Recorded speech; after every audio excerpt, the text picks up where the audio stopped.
संत स्तवन, सद्गुरु स्तवन, हा स्तवन निरूपणच सगळा समास आहे. दशक जो आहे त्याला नावच मुळी स्तवन असं, स्तवन निरूपण दशक. हे समास सगळे जे आहेत ते काही परमार्थ स्तवन, काही संत स्तवन, काही ब्रह्मस्तवन, काही सद्गुरु स्तवन. पण हे जे स्तवन केलेलं आहे त्याची एक गंमत आहे. संत सम्राट समर्थ स्तवन करतायत आणि स्तवन करता करता करता करता अशा एका स्थितीमध्ये येत आहेत. सद्गुरूंचं स्तवन उदाहरणार्थ करायला सुरुवात केली म्हणजे अशा एका स्थितीमध्ये येतात की शब्दाचं काम नाही. आता सद्गुरू वर्णविता जेथे माया स्पर्शो शकेना ते रूप मज अज्ञाना काय करे. म्हणजे ही मंडळी ज्ञानोपदेशित असेल. या लागी आता स्तुती सांडोरी निवांता चरणी ठेविले माथा हेची भले. स्तुती करतात, स्तवन करतात, पण स्तवन करता करता त्यांना असं लक्षात येतं की ही जी वस्तू ज्याचं आपण स्तवन करतो आहोत ही वस्तू आहे आत्मा.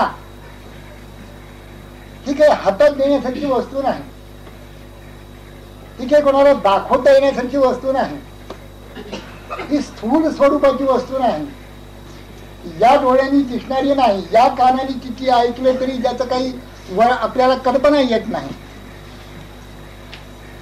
येन वाचा नभ्युजितं येन वाक्युच्यते तदेव ब्रह्मत्वं विद्धि नेदं यजिदमुपासते. यच्छ्रोत्रेण न शृणोति येन श्रोत्रम् इदं श्रुतं तदेव ब्रह्मत्वं विद्धि नेदं यजिदमुपासते.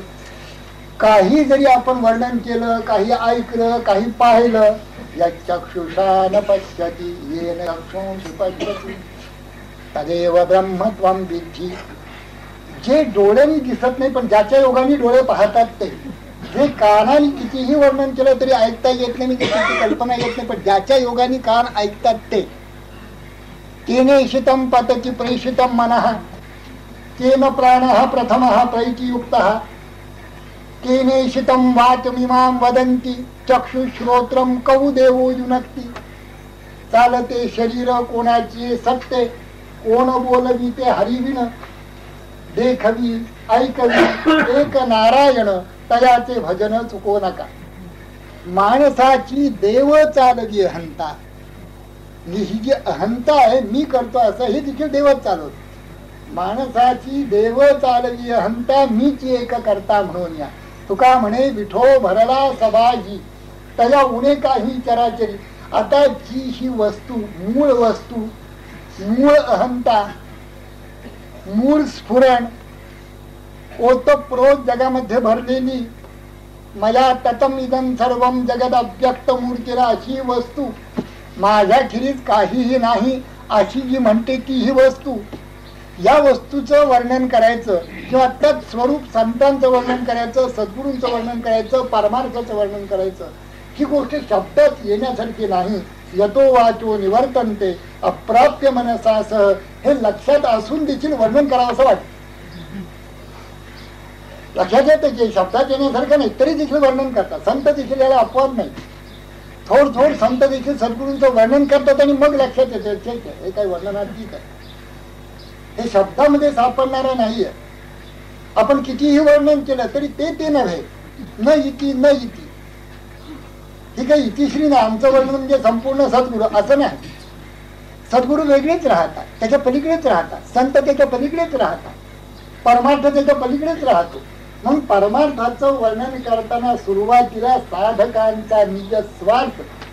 आता स्तव हा परमार्थ जो साधकांचा निज स्वार्थ. निज स्वार्थ म्हणजे स्वरूप स्थिती. आता स्वरूप स्थितीचं वर्णन करायला लागले. कसं करणार सांगा. आता देह मन बुद्धी याच्याची पलीकडची आहे. जे अमुक आहे अमुक आहे असं म्हणता येत नाही. जे शब्दामध्ये येऊ शकत नाही, पण शब्दात येऊ शकत नाही तरी मग शब्द कशाला वापरतात. ययाचे बोभाटे आत्मयाची झोप लोटे म्हणून शब्द वापरतात. या शब्दांचा एक बोभाट आहे, या शब्दांचा एक जोश आहे, या शब्दांची एक शक्ती आहे. या शब्दांचे काही संकेत आहेत, जे संतांनी वापरलेले जे शब्द आहेत त्यांच्या अवतीभोवती काही संकेत आहेत त्या शब्दांचे. त्यामुळे आपण झोपलेले जे असतो ते जागृत होण्यासाठी, आत्म्याच्या बाजूनी जागृती आणण्यासाठी या शब्दांचा उपयोग. ययाचे बोभाटे आत्मयाची झोप लोट. शब्द हा बहुसार उपकारांची राशी, म्हणून जागविला मागे येतील त्यासी. मागुनी आली वाट सिद्ध उडीची तैसी, तरले तरले गा आणि काही विश्वासी. सहज मी आंधळा गा निज निराकार पंथे, वृत्ती ही निवृत्त झाली जन न दिसे तेथे. मी माझे हारपणे ठाई जिथे तेथे, अदृश्य तेच झाले काही दृश्य ते होते. सहज मी आंधळा गा.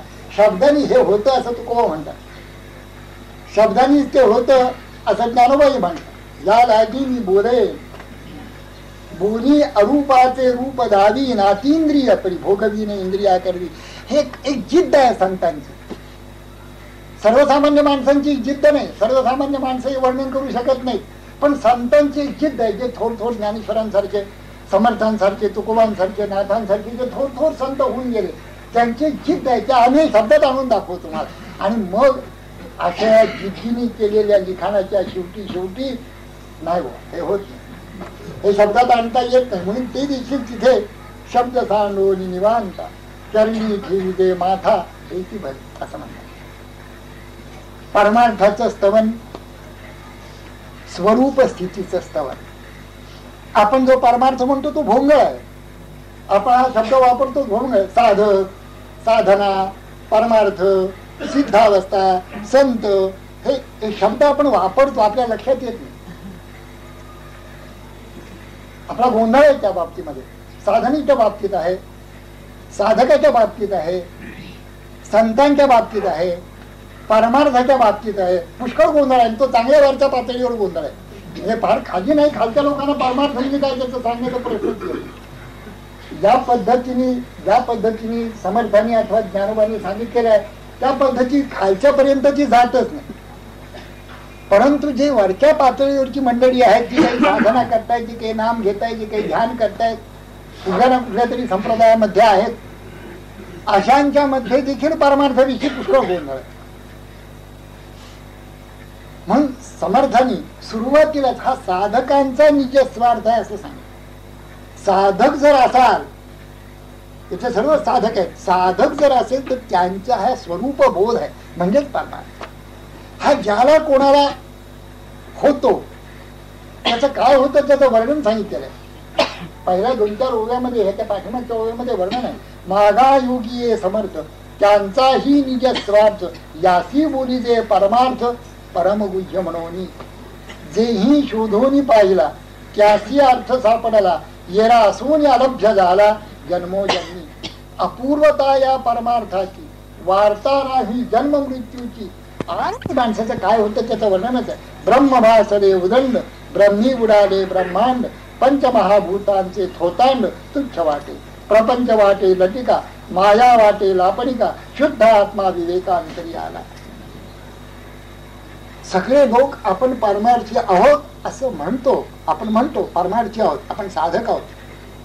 पण अवगुणांचा करून त्याग, जेणे धरीला संत संग, तयासी बोली जे मग साधकायचा. जो संतांशी शरण गेला, संत जनी आश्वासिला, मग तो साधक बोलिला ग्रंथांतरी. उपदेशले आत्मज्ञान, तुटले संसार बंधन, दृढते कारणे करी साधन, तो साधक.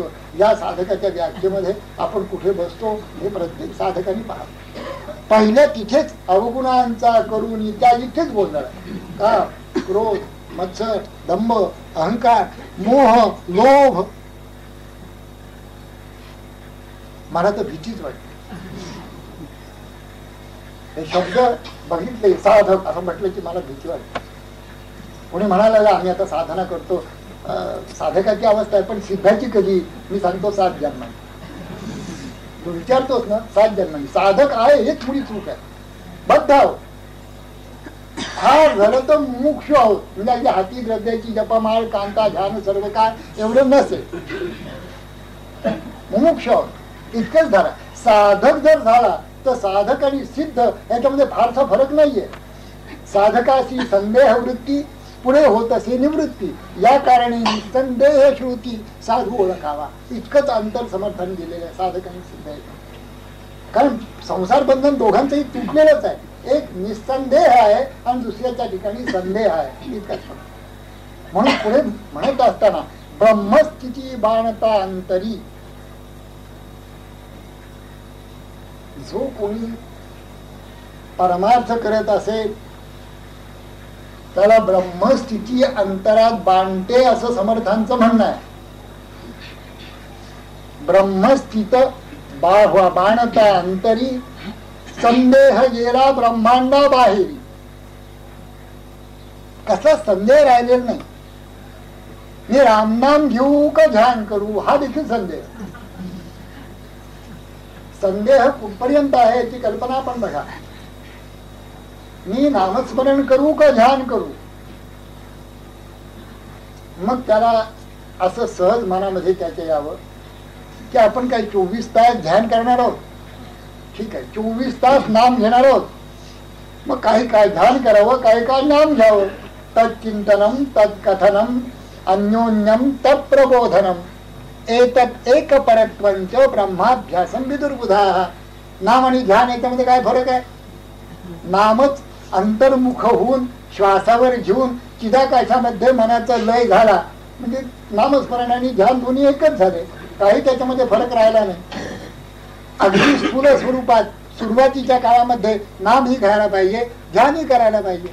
काय ध्यान म्हणजे तरी काय, कुठे समजून घ्यायचं. ध्यान म्हणजे काही नाही, नुसतं स्वस्थ बसायला काय हरकत आहे. स्वस्थ बसून आपल्या श्वासावर नाम घेणं, ह्याच्यामध्ये ध्यानही आलं आणि नामही आलं, दोन्ही गोष्टी आल्या. किती चांगली गोष्ट आहे. नाम हे सच्चिदानंद आहे. नामाचं स्वरूपच असं आहे. नाम आणि नामी यांचा अभेद आहे. नाम जो कोणी घेत असेल शांत बसून, सदा येता जाता उठत बठत वगैरे ते निराळ. दुकानात आपलं कापड मोजताना नाम घेत आहेत ते निराळ. कापड मोडण्याकडे आणि पैशाकडे लक्ष असतं, नामाकडे तेही घ्यावं. परंतु ते खरं नव्हे. खरं नाम हे शांत बसून आपल्या श्वासावर दृष्टी अंतर्मुख करून आपल्या श्वासावर शांतपणे घेतलं पाहिजे. नाम कसं घ्यायचं ते आपापल्या सद्गुरूंच्याकडून किंवा संतांच्याकडून समजून घेऊन नामाला बसावं. नाम घेता घेता घेता अशी एक स्थिती आली की आपण सच्चिदानंदच आहोत. नाम घेणारा, नाम आणि ज्याचं नाम घेतो तो, हे तिन्ही एकरूप होऊन जातात. चित्त हारपले अवघे चैतन्याची झाले हो, पाहता पाहता अवघे विश्व मावळले हो, पाहता पाहणे अवघे द्वैत भाव निमाले हो, मन रामी रंगले अवघे मनची राम झाले. नाथ म्हणतात सप्रेम सद्भावे संपूर्ण नित्य करिता नामस्मरण, वृत्ती पालटती आपण ते लक्षण ऐकाया. नामा सरिसाची हरी रिगे हृदया माधारी. आपण पहा सगळे नामधारक आपण आहोत. नामा सरिसाची हरी, नाम घ्यायला लागल्या बरोबर. नामा सरिसाची हरी रिगे हृदया माधारी, तेने धाके अभ्यंतरी हो लागे पुरी हृदय शुद्धी. प्रपंच सांडूनी वासना जडूनी ठाके जनार्दना, अहंकार सांडूनी अहमपणा सोहम सदना माझी रिगे. प्रपंच विसरोनी चित्ता जडूनी ठाके भगवंता, मनाची मोडे मनोगतता संकल्प विकल्पता करू विसरी. कृतनिश्चयेसी बुद्धी होऊनी लागे समाधी, ऐसी हो पुरी हृदय शुद्धी प्रेतोनी त्रिशुद्धी न रिघे हरी. आता हे नाम आहे का हे ध्यान आहे? दोन्ही मिळून एकच आहेत. ते दोन असू शकत नाही. सुरुवातीच्या काळामध्ये नाम घेऊ का ध्यान करू असं काही नसतं. सगळे मिळून एकच आहेत. नाम आणि ध्यान. नाम हे सच्चिदानंद आहे. ध्यानामध्ये मनाचा लय चिदाकाशामध्ये करायचा असतो. मनाला कोणतेही कामच द्यायचं नसतं. मन संपूर्णपणे चिदाकाशामध्ये लीन झालं की ध्यान सिद्ध होतं. आणि नामामध्ये मनाला काम आहे. मन नामामध्ये रंगवून मनाचंच रामरूप करायचं आहे. तू मन हे मीच करी, हे जे आहे तू मन हे मीच करी, किंवा चित्त हाड परे अवघे चैतन्याची झाले हो, हे तेच आहे. नामामध्ये नाम घेता घेता घेता ते मनच रामरूप करायचं. सच्चिदानंद राम, ते मन, आणखीन तो राम, हे तिन्ही घेणाऱ्या सगळं एकरूपच होऊन जातात. असं नामाचं महात्म्य आहे. एक आमच्याकडे आले दुकानामध्ये, आणखी ते विचारायला लागले की मला असं वाटतं शिवाजी महाराज श्रेष्ठ आहे, तुमचं काय म्हणणं आहे? समर्थ रामदासांचं तसं काही काम नव्हतं. मी म्हटलं तू जरी शिवाजी महाराज झालास तरी मी तुला लोटांगण घालू, अथवा समर्थ झालास तरी तुला होणारच नाही. ज्ञानेश्वर महाराज आज जर इथे अवतीर्ण झाले आणि ते जर इथे आहेत ते म्हणतील खऱ्या बाबा आजची एकंदर तुमच्या बुद्धीची पातळी बघितली म्हणजे मी जे काय म्हटलं ते काढणारच नाही. आता काहीतरी खाली येऊन म्हणायला पाहिजे. मग ते स्वरूपानंदांसारखे केलं. ते ज्ञानेश्वरीचे आणखीन छोट, आणखीन सोपं पुष्कळ मंडळीने केलं. म्हणजे तोच अर्थ ठेवून शब्द जरा सोपे करून लोकांच्या अंतःकरणात शिरतात का काय.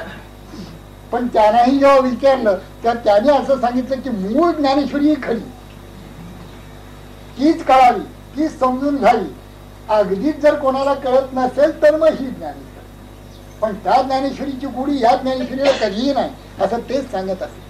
याचं कारणच सरळ आहे की हे जे शब्द आहेत ज्ञानवांचे, हे शब्द नभती देखा ब्रह्म साम्राज्य दीपिका अर्जुनाला जी चित्कळिका उजळी या श्रीकृष्ण. तसंच समर्थांचे शब्द हे सोपे वाटतात, शब्द अगदी सोपे वाटतात, पण अर्थ तोच आहे. जे सांगायचंय ते एकच आहे. उपनिषदांपासून ते अगदी आतापर्यंत जे कोणी सत्पुरुष आहेत त्या सगळ्या सत्पुरुषांना सांगायची गोष्ट एकच आहे की जीव हा मुळातच ब्रह्म आहे, मुळातच त्याचं स्वरूप सच्चित आनंद असा आहे. तो कधीही असत नाही, जड नाही, दुःख रूप. ते त्याचं स्वरूप काही काळांतराने संतांचा सांगण्याचं विस्मरण झाल्यामुळे त्याच्या दृष्टीआड झालेला आहे. तो च्युत झालेला आहे, स्वरूपापासून च्युत झालेला आहे, स्वरूप बोधावरून घसरलेला आहे. ही त्याची स्थिती त्याला प्राप्त करून घेण्यासाठी आम्ही हे सगळं लिहिलं. जे जयाचे तया चुकले प्राप्त नाही, गुणे गोविले जाहले दुःख देही. कुठेतरी त्रिगुणात सापडतात. कोणी सात्विक मनुष्य असेल तर म्हणतो आम्ही ज्ञानेश्वरी वाचतो, आम्ही दासबोध वाचतो, आम्ही असं करतो, आम्ही तसं करतो, आम्ही ध्यान करतो. अरे पण हो, हे सांगतोस कशाला? साधी गोष्ट आहे, याच्यामुळे फुकट जात. हे न सांगता गुपचूप जर तू बसशील तर बरा. हे सांगण्याची गोष्ट नाही. म्हणून सत्व गुणाचा अहंकार येतो. रजतम हे तर परमार्थाला घातकच आहे, उघड उघड. गुणे गोविले, सत्वगुण रेशमी धाग्याने बांधतो, रजत दोरखंडाने बांधतो आणि तमस साखर दंडाने बांधतो, पण बद्धताही कायमच राहते. सत्वगुण एवढंच करतो की सत्वगुणी जर असेल तर तो परमार्थाकडे लावतो, मार्ग दाखवतो, पण आपण शेवटपर्यंत येत नाही. मार्ग दाखवून लुप्त होतो. जर तो पुन्हा मार्गावर चालायला लागला तर त्याचा अहंकार येतो. आणि सत्वगुणाचा अहंकार अति घातक आहे. मी श्रीमंत अहंकार जाईल, मी पंडित अहंकार देखील एखाद्या जाईल, पण मी परमार्थी आहे हा अहंकार चमत्कारिक आहे. आणि हा जाता जात नाही, तो विसरू शकत नाही. जिथे जाईल तिथे ज्ञानेश्वरी बोलेल, जिथे जाईल तिथे दासबोध बोलेल, जिथे जाईल तिथे तुमचं कसं आमचं कसं असं बघेल. आणि शेवटी ठरवेल की याला काही येत नाही, मलाच येत. हे जे अहंकाराचं तंत्र आहे अतिशय चमत्कारिक तंत्र आहे. गुणे गोविले जाहले दुःख देही, गुणा वेगळी वृत्ती तेही वळेना, जुने ठेवणे मीपणे आकळेना. जुने ठेवणे मीपणे आकळेना. जुनेच ठेवणं आपलंच आहे, पण हा जो सत्वगुणाचा अहंकार येऊन बसला त्यांनी ते आकलन होत नाही. मग त्या गुणातीत कसं व्हायचं? मांच योग्यभिचारेण भक्ती योगेन सेवते, सगुणान समतीत्येतान ब्रह्मभूयाय कल्पते. अव्यभिचारी भक्ती जो कोणी करी, आणि अव्यभिचारी भक्ती याचं निरूपण करताना तरंगू लहानू परी सिंधूसी नाही भिन्नू तैसा ईश्वरी आणू नोहे किंवा ऐसे पै समरसे दृष्टी जे उल्हासे तै भक्ती ऐसे आम्ही म्हणू. तरंग आणि सागर यांचे जे नातं आहे, तरंग लहान असेल सागर मोठा असेल, पण तरंग जसा सागराच्या अभिन्न असतो तसा अभिन्न जीव जेव्हा शिवाच्या अंगाने राहायला लागतो त्यावेळेला जी होते सहज कर्मानी त्याला भक्ती असते. मग आम्ही करतो ते काय, ती तिथे जाण्यासाठी म्हणून चाललेली खटपट, तेही चांगलंच आहे, तेही करायलाच पाहिजे, पण तिथे त्याचं जर ध्येय आपण निश्चित ठरवलं नाही तर पंचायत होते सगळी. म्हणून परमार्थ झाला की पहिली गोष्ट जर काय होत असेल, ब्रह्मस्थित बाणता अंतरी मी सच्चिद आनंद रूप आहे असा बोध सद्गुरु कृपेनी साधनेनी प्रयत्नानी आणि पूर्वसंचितानी जर झाला एखाद्या, तर पहिला परिणाम त्याचा जो होत असेल, संदेह गेला ब्रह्मांडा बाहेर. निसंदेह संदेह राहत नाही हे करू का ते, संदेह राहत नाही की असं नाम जपू का तसं नाम जपू, संदेह राहत नाही की हा संत चांगला की तो संत, आधी याच्याविषयी संदेहच असू. साधू दिसती वेगळाले परी ते स्वरूपी मिळाले, अवघे मिळून जाहले देहातीत वस्तू. साधूंच्या प्रकृत्या भिन्न भिन्न असतात, पण भिन्न भिन्न प्रकृतीमध्ये ते वस्तुरूपच होऊन राहिलेले आहेत.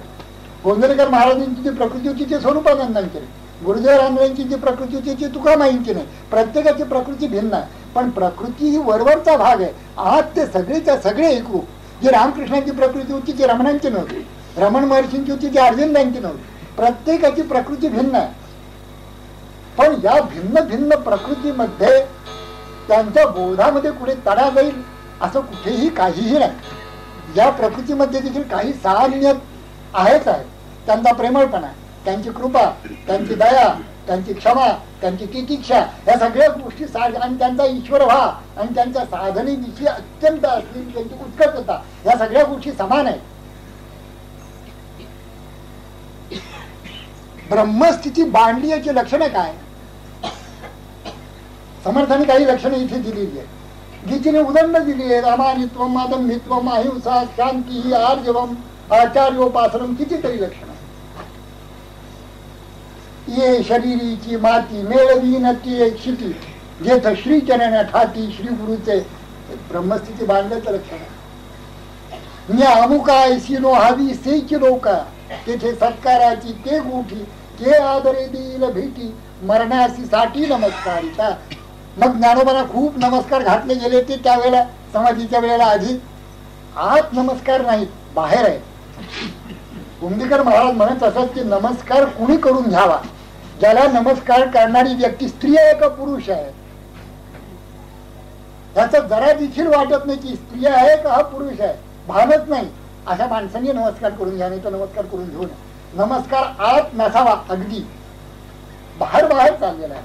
अशा तऱ्हेचा बोध ज्याचा पूर्ण झाला असेल तोच नमस्काराचा अधिकारी आहे.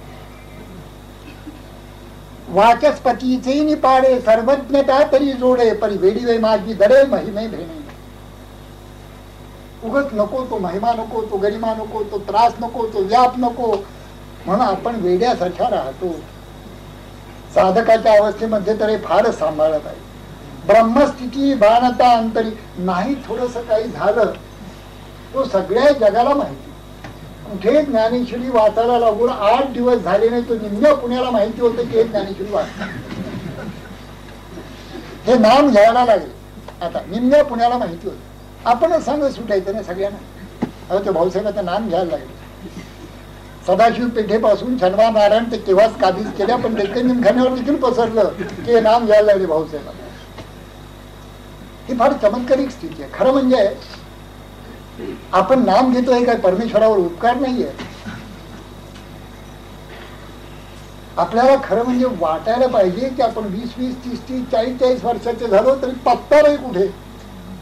कधी नाम घेतलं नाही, कधी ध्यान केलं नाही, कधी गीता बघितली नाही, कधी ह्याची लाज वाटायला पाहिजे. ते लाज पाहिजे निर्मळ्या निसुगा गोड ते राहायला बाजूला. नाम घेऊन 8 दिवस नाही झाले तो सगळीकडे सांगत काय सुटला. ज्ञानेश्वरी वाचायला लागून अजून 4 महिने नाही झाले तो हे ज्ञानेश्वरी वाचता ते निम्म्या लोकांना कसं कळलं तू सांगितलं काय. ब्रह्मस्थिती अंतरी बांधल्यानंतर एक लक्षण पक्क दिसतं की अंतर अति निर्मळ होऊन जाते. अंतःकरणामध्ये दया, क्षमा, प्रेम, आनंद, सद्भाव आणि ईश्वर भाव हे इतका जबरदस्त होतो की त्याच्या पुढे बाकी सगळे मान मराठा पण डाऊन डाऊन सगळे कोलमडून जातात आपोआप. यत्किंचित देखील क्षिती वाटत नाही. देह तुरंगी हा चढो अथवा भलत्या ठाई पडो, तुमचे तुम्हा पाशी आम्ही आहो जायची तैसी. गेले मानामान, काय जो मान तुम्ही कराल तो, काय अपमान कराल तो. गेले मानामान सुख दुःखाचे खंडन, तुका म्हणे चित्ती नाही वागबीत खंती. अशी स्थिती होऊन जाते. निंदा स्तुती दोन्ही गोष्टी सारख्याच होऊन जातात. त्या तुल्य निंदा स्तुती ही मौनी संतुष्टो येन केनचित असं होऊन जातं. ब्रह्मस्थिती बाणता अंतरी, संदेह गेला ब्रह्मांडात बाहेर. म्हणजे संदेह आपल्या घरात नाहीये, आपल्या अंतरात नाहीये, दुसऱ्या कशामध्ये नाहीये, आणखीनही कुठे नाहीये. मला सांगा किती अवघड गोष्ट आहे. सुष्ट मनुष्याला, चांगला मनुष्याला, सज्जन मनुष्याला आपल्याला काही संदेह राहत नाही. पण चांगली गोष्ट आहे. चांगला मनुष्य नाम घेतो, ध्यान करतो, गीता ज्ञानेश्वरी वाचतो, चांगली गोष्ट आहे. सद्गुरु कृपांकित झालेला आहे, चांगली गोष्ट आहे. दुष्ट मनुष्य येऊ द्या बरं, निंदक येऊ द्या, तुमचा शत्रू येऊ द्या घरी, त्यावेळेला मनाची काय अवस्था असते त्याच्यावर आपल्याला ब्रह्मस्थिती बांधली की नाही हे लक्षात. एखादा शत्रू जर आला तर देखील मित्र आल्याप्रमाणे तुम्हाला जर वाटत असेल तर कुशाल समजा तुमचा निसंदेह भाव झालेला आहे की सगळ्या एकच भगवंत खेळतोय, याच्याविषयी कुठे आता संदेह राहिले. पण शत्रू आल्याबरोबर तुमच्या कपाळ आता हे कशाला उगवले, आता निंदा करून झाली नाही का, पुढे आता आणखीन काय करणार कोणाला ठाऊक. महाराजांना स्वरूपानंदांना शिव्या दिलेल्या अगदी आणि बाहेर पडलेले ग्रस्त पुण्यातलेच लोक असे असतात. म्हणजे इतक्यापर्यंत गेलेले लोक दुसरं आणखी कुठेही मिळायचं नाही. आमच्या पुण्यात सगळ्या तरीची माणसं आहेत. आमचा मठ आहे इथे आता सगळ्या थाटात राहतात. मग महाराजांना आता 25-30 वर्षानंतर देखील म्हणजे ते होते तेव्हा देहाने कोणी जर त्यांच्याविषयी काही विपरीत बोलायला लागलं कोणी तर ते लागलीच थांबवत, त्याला लागलीच म्हणजे क्षणभर देखील ऐकून घेत नसत आणि म्हणत असत आपण सगळ्या ठिकाणी एकच परमात्मा आहे असं पाहावं. ही स्थिती जेव्हा बांधते तेव्हा संदेह राहतो कुठे.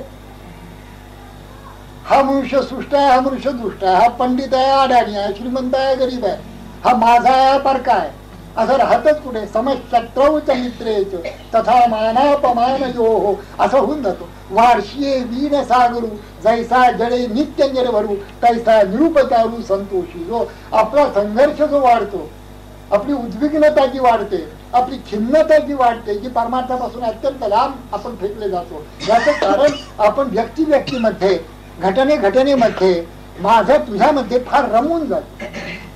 वस्तुतः एकरूप एकच परमात्मा का वही तो है, आनंदमयी महामंडळ वही तो है. मला जेव्हा अनुग्रह दिला तेव्हा स्वामीजी मला असं म्हणाले की एखादा महात्मा असा असतो की तो सोहमही करत नाही, सहा तोच तर आहे.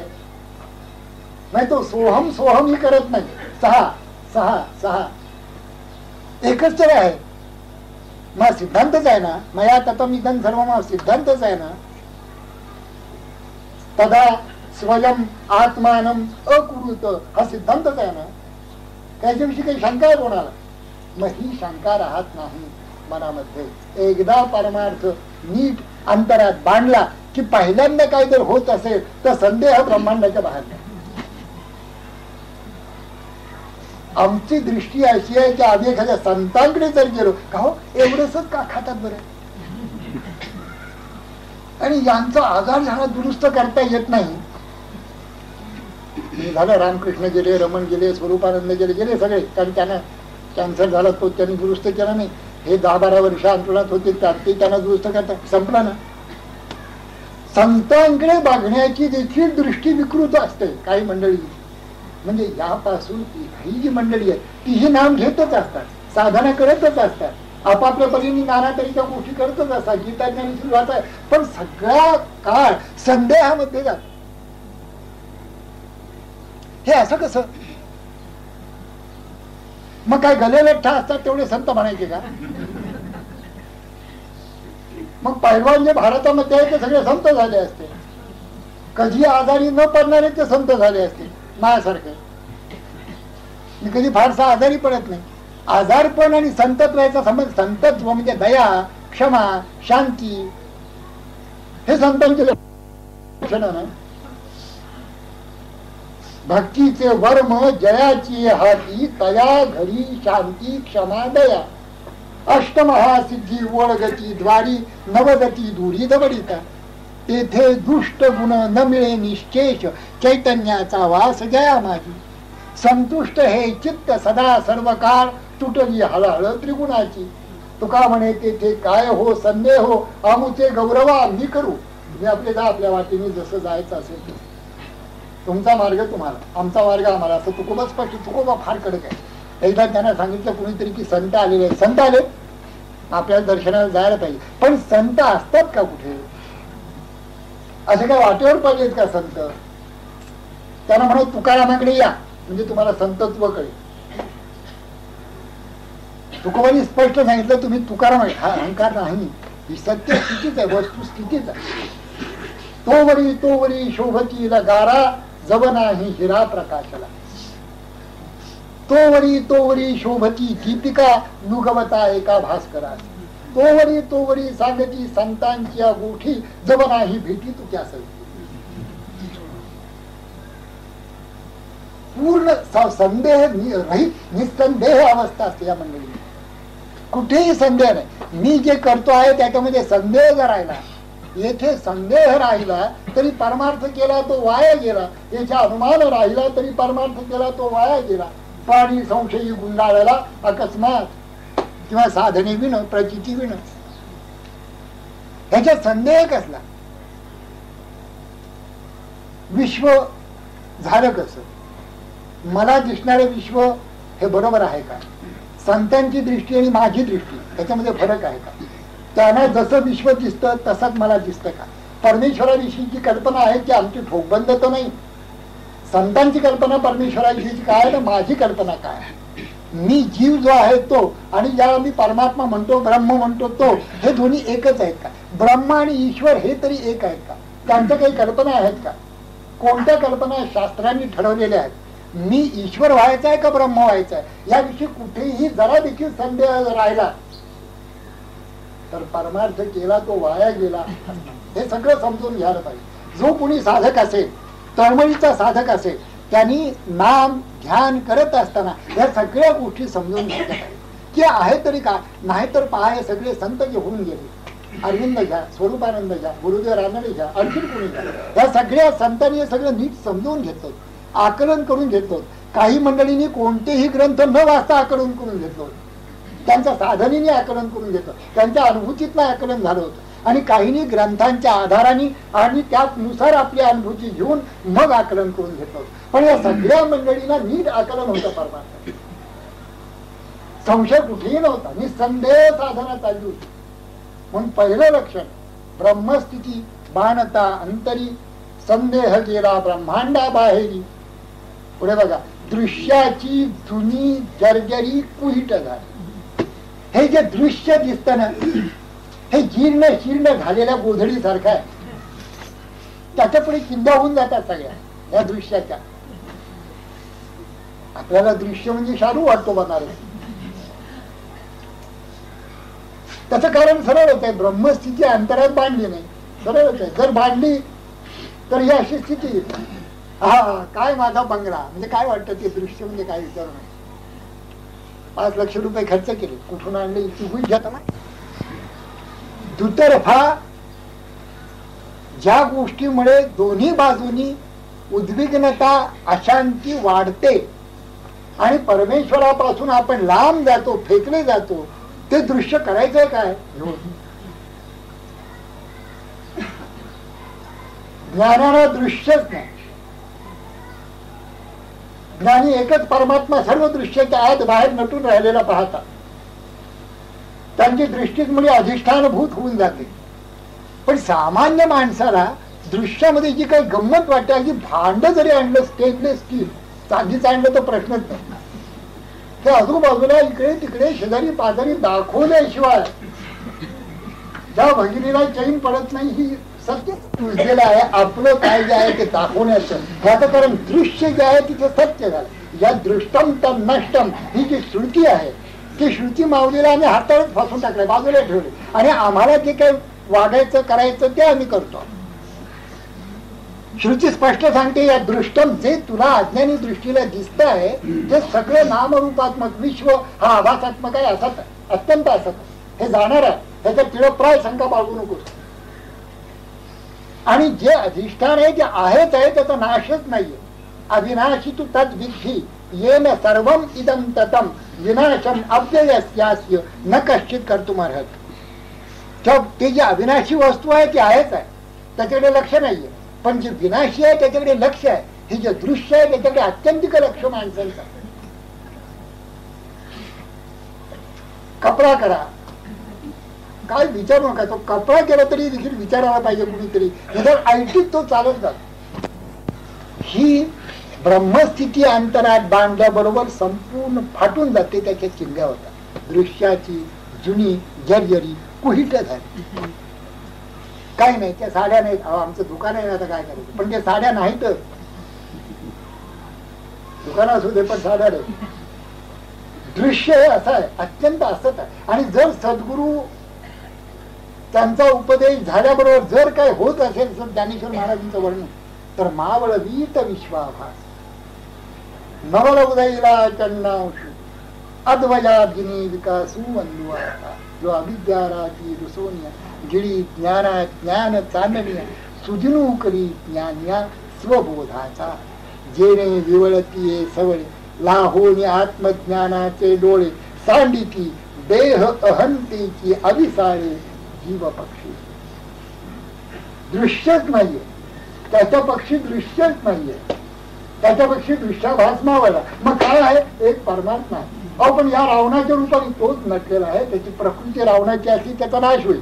प्रकृती जाणारीच आहे, परंतु आज त्याचं जे अधिष्ठान आहे ते आणि रामाचं अधिष्ठान या दोन्हीमध्ये काही यत्किंचितही फरक नाही. हे तो जाणतो, तो समजतो, त्याला ते दिसतं. ज्यावेळेला काही काही संत म्हणतात अरे ती वस्तू आमच्या समोर दिसते रे, त्याचा अर्थ काय आहे की अधिष्ठानभूत दृष्टी झाल्यामुळे जे काही अनुभव यायचे ते अनुभव त्यांच्यापुढे सातत्याने राहतात. ती वस्तूच दिसते आहे. किंबहुना दर्शन याचा ज्ञानेश्वर महाराजांनी जे काही स्पष्टीकरण केलेलं आहे की आत्मदर्शन, स्वरूप दर्शन, ईश्वर दर्शन ह्याचा अर्थच करणं. मग देखीजे ना न देखी, तो पाहतो आहे डोळ्यांनी आणि प्रकृतीगत कोणताच विचार मनामध्ये येत नसल्यामुळे पाहत नाही, पाहतोय आणि पाहत नाही. देखीजे ना न देखीजे ऐशी जी दशा निपजे ते दर्शन माझे सासू काय. अधिष्ठान पाहतोय ते लोकांना दिसत नाही, जे तो पाहतोय ते तो पाहत नाहीये. लोक जशी पाहतात तशी अशी जी एक स्थिती, अशी जी एक दशा की पाहिलं रे पाहिलं की प्रकृती बाजूला होऊन केवळ परमात्मा रूप दृष्टी होते. हे पाहणं जे आहे याला दर्शन असं म्हणतात, या स्थितीला दर्शन असं म्हणतात. मग देखीजे ना न देखीजे ऐशी जी दशा निपजे ते दर्शन माझे सासू काले. आणि बाकीची दर्शनं ठीक आहे, तिकडे जाण्यासाठी वाटचाल आहे. ब्रह्मस्थिती बाणता अंतरी संदेह गेला ब्रह्मांडा बाहेर दृश्याची जुनी जर्जरी ओट झाली. ओम विठ्ठल.